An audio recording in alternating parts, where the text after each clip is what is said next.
See a good look. Good luck, Boris. 5, 4, 3, 2, 1, départ.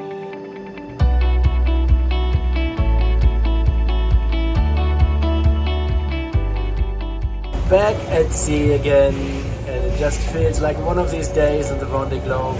Super tired, a little bit worried. I don't know if I actually make it because I have some problems with the engine.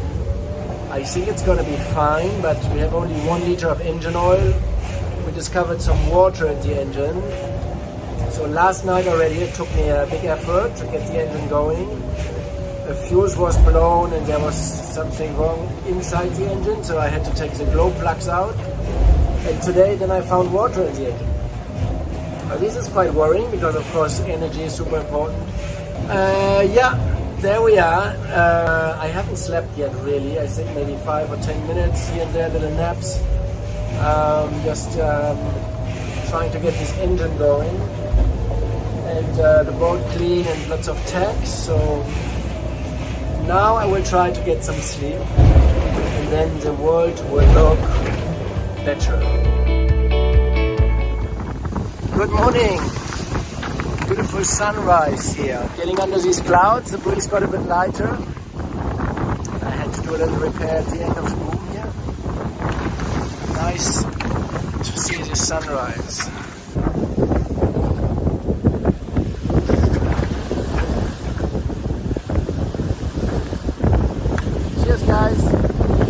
I have this super comfortable bunk and it's a bit hard to climb in and out, so I just sent a little good evening note from here because not so easy to climb out. My mission at the moment is trying to fall asleep. I couldn't get to sleep today, although I'm super exhausted. I think it's a bit tension and stress. Normal for me, but I noticed that second day in races is often a tougher day. And then getting used to these different motors. You see, it's shaking, it's tapping, although I'm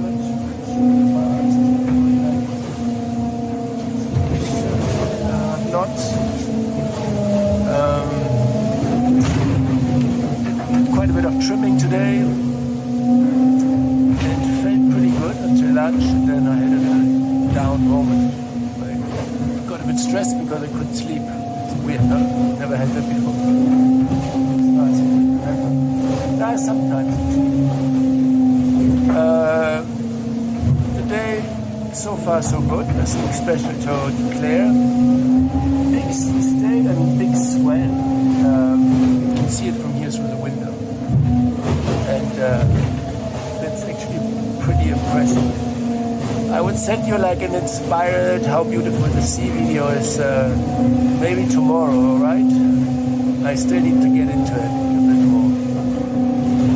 Cheers, wish me some sleep, and for you the same. I hope you have a good night rest and appreciate a calm bed.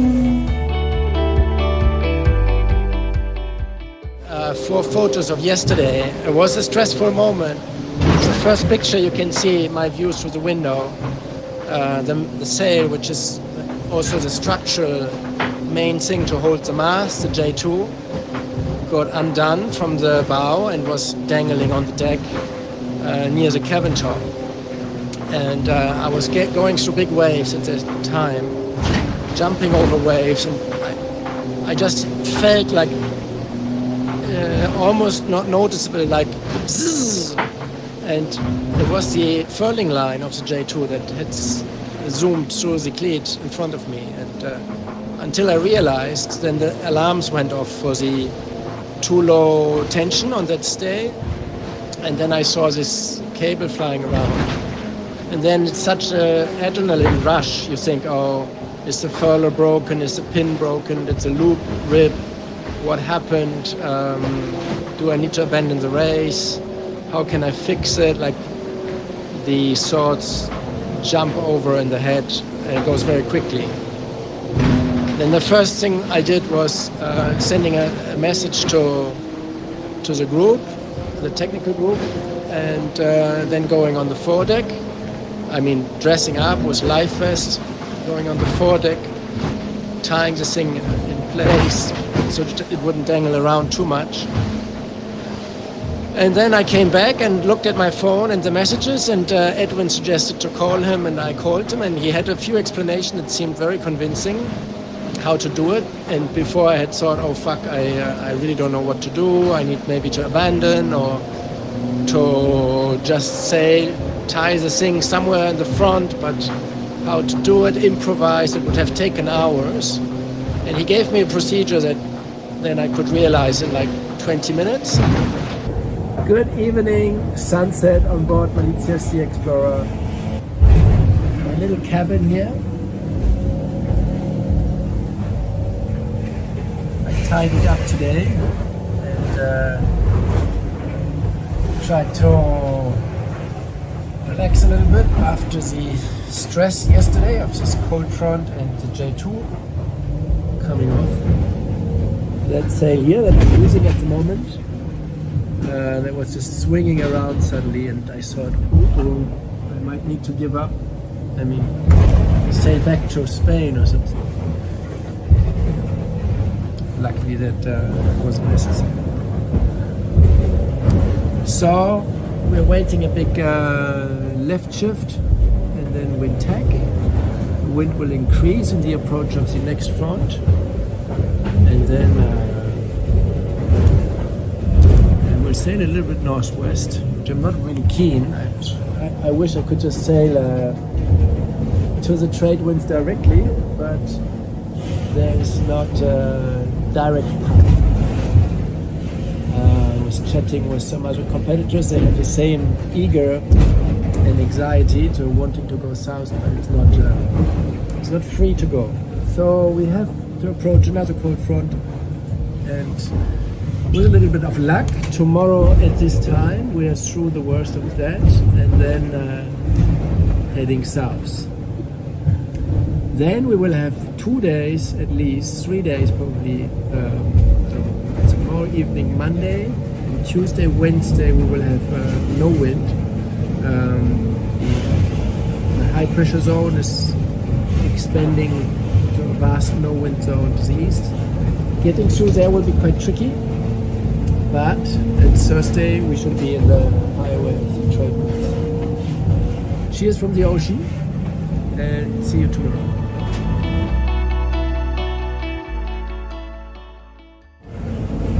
Hi guys, greeting from the ocean. Here's the sunset, same like yesterday in my video. On board Malizia Seaexplorer, heading south to the trade winds. We're now just getting out of the tail winds from this front, bouncy all day long. All night was quite hard work, putting reefs and changing sails, tacking. And I really had a low moment this morning, being super tired, and managed then to get some good rest today. That's positive about this day. Quite uneventful other than that. I had a little issue with my instrument computer on the boat, the one that shows me the load, how much stress is in the rig and stuff like that. So we will continue our mission tomorrow, trying to get that to fix that. Tomorrow's light wind, and it should be much easier than now being upside down inside, trying to disconnect and connect all kinds of sensors. Yeah, so far from my little world out here, my feelings and my thoughts are with Fabrice Amadeo, who lost his boat today. We were actually WhatsApping shortly after, and got rescued by a cargo vessel, ironically bringing him to the Azores, the opposite direction of where he wanted to go. Here everything is safe and fine. I'm good, and now a bit rested as well. And yeah, working our way steady towards the Azores. Sorry, past the Azores already, but towards Guadeloupe. And really looking forward to calms tomorrow, actually. being able to go outside without getting hosed and stopping this noise, this bounciness, and doing a little stretch on deck. And then I sent you a nice little video of the ocean, but from actually outside, where you can see a little bit more the landscape.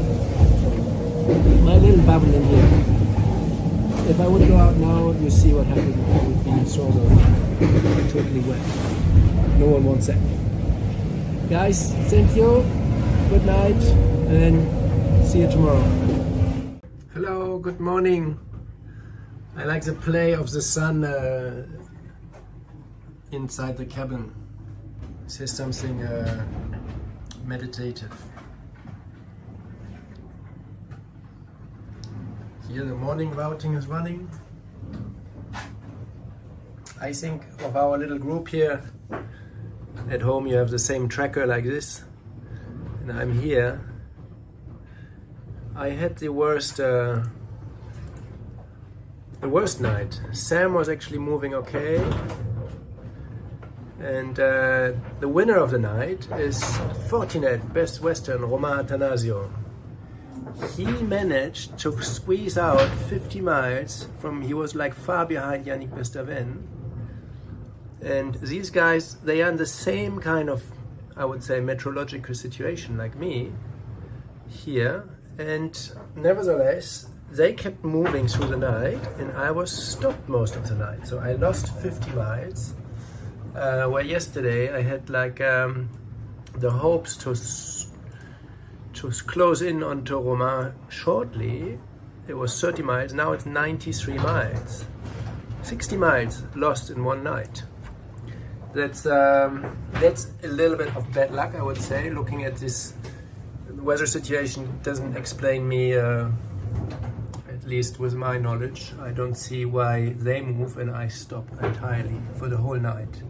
Basically at 12 hours of calms, and would expect to be quite stressed out, but to be honest, I managed to sleep a bit once the boat kept its direction, which was not the case all the time.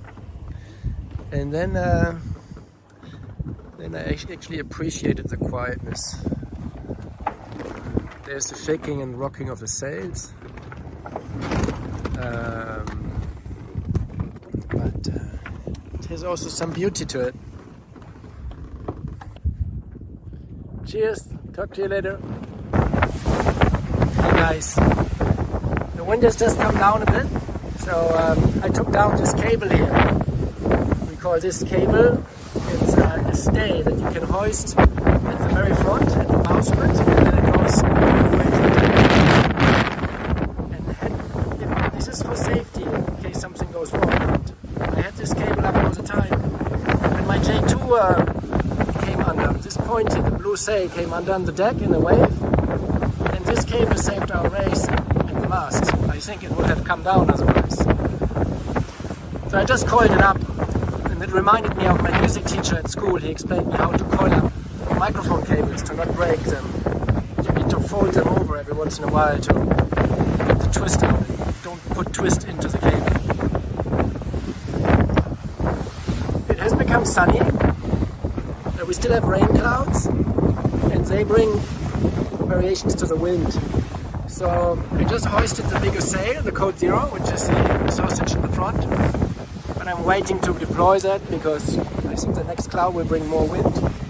So I just had like wind down to 11 knots when I was hoisting it, and now it's back up to 12.5. So I'm still good on the J2, on this blue sail here, which is a bit smaller. And I will just patiently wait for the wind to come to the right range for the Code Zero, and then deploy that in probably half an hour or maybe an hour. The ocean has now already this beautiful Caribbean blue, and reminds us of where we're heading, to the Caribbean, to Guadeloupe. Amazing to think that this is the very first sail change with the sailor in this race. So far I've always been on the J2 or the smaller sail, which is Pearl, the J3. Just back and forth between those two. And it was all upwind. And enough wind for these 2 sails. So this is the first day being on deck, coming out of the cave here, and what a beautiful sunny day. Cheers for today. Speak to you tomorrow. Bye bye.